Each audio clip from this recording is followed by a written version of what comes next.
Hello guys, welcome to my channel. এটা হলো office পিকনিকওয়ালা mini blog. তো আমরা এখানে সবাই বাসে করে বেরিয়ে পড়েছি পিকনিকের উদ্দেশ্যে। আমাদের আজকে গন্তব্য ছিল রাঙ্কার একটি রিসর্ট, আর তারপরে আমরা ওখান থেকে রাঙ্কা মোনাস্ট্রি ঘুরতে গিয়েছিলাম। প্রায় 2 ঘন্টা জার্নির পর আমরা চলে এসেছি আমাদের রিসর্টে। আর এখন সবাই আশেপাশটা ঘুরে দেখছিল, আর এই ঠান্ডায় সবাই গরম গরম চায়ের জন্য ব্যাকুল হয়ে গেছিলো। আর সবাই হাতে হাতে এখন চা নিয়ে নিচ্ছি। আর এখানে শুরু হয়েছে ব্রেকফাস্ট, আর লাইন লাগিয়ে আমরা এখন ব্রেকফাস্ট নিচ্ছি। কয়েকজন এখানে ব্রেকফাস্ট শুরুও করে দিয়েছে।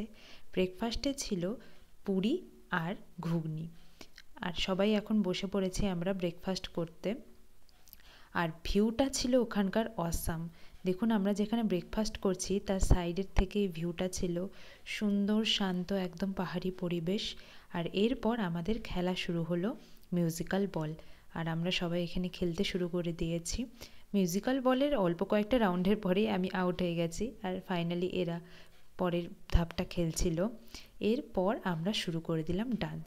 মিউজিক্যাল বলের মিউজিকেই ডান্স শুরু। খেলে আর নেচে আমাদের সবারই খিদে পেয়ে গেছে, আর এখানে আমাদের স্ন্যাক্স চলে এসছে, ফ্রেঞ্চ ফ্রাই আর পকোড়া। আর তারপর আমরা চলে এসেছি রাঙ্কা মোনাস্ট্রিতে।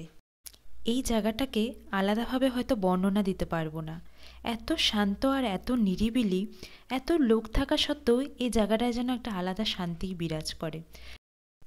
আমরা যখন গেছিলাম ওটা ওদের প্রেয়ার টাইম ছিল, তাই এখানে সবাই প্রেয়ারে ব্যস্ত ছিল।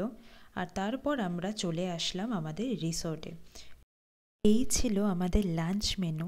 লাঞ্চ করে এসে দেখি এখানে বনফায়ারের আয়োজন করা শুরু হয়ে গেছে। আসলে শীতের বেলা খুব তাড়াতাড়ি চলে যায়, তাই লাঞ্চ করে এখানে এসে দেখছি বনফায়ার শুরু হয়ে গেছে।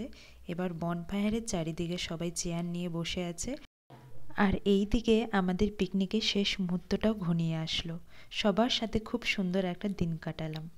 আর আপনাদের যদি ভিডিওটা ভালো লেগে থাকে, চ্যানেলটিকে সাবস্ক্রাইব করে দেবেন।